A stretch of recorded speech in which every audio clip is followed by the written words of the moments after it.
Alright, now let's play with the next bug in its bWAPP, which is SQL injection login form hero. So you can select this from here, SQL injection form login form hero. So let's enter your, it says enter your super hero credential. So if I enter my credential bbug and hit enter, it says invalid credential. So let's enter best request using bWAPP suite.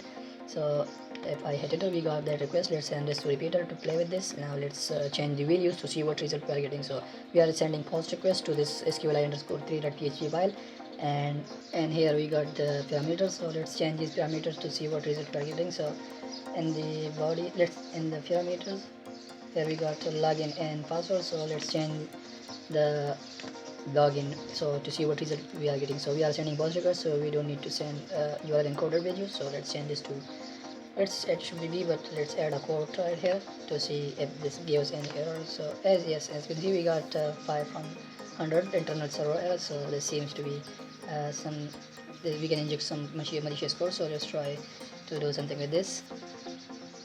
Let's try to add some SQL query. Let's say r1 = 1 and apply this and send this request to see what result we are getting. We got 500 again, and if I render this to see what visually it shows, so we got nothing. Let's say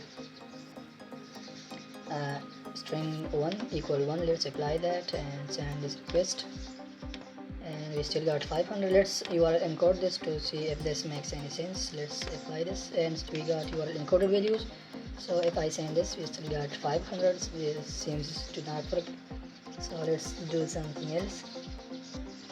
Let's comment the rest of the things so to see what result we are getting. So let's apply this and send this request again, and we got 500 again. So let's try this and send. Let's add this to the without encoded. So apply this and send. We got 500. Let's remove the quote, double quote, single quote, and let's send this request again. We got 500.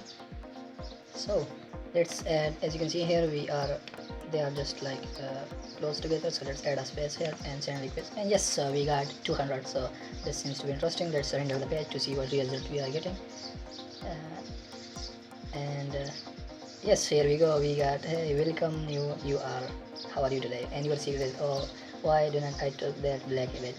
So that's how we injected our SQL query to this, and we use the post request to send this data, and we got the result, which is our secret. How to view this in the browser? Just copy the value of the login, and let's go back to proxy and change that to change it right here, from the B to this one, and let's apply this, and let's send this forward this request to the browser to see this request, the result in the browser. So here you can see we got the result. It shows our secret. So that's how you can inject SQL injection login form. So thanks for watching, and I will see you in the next one.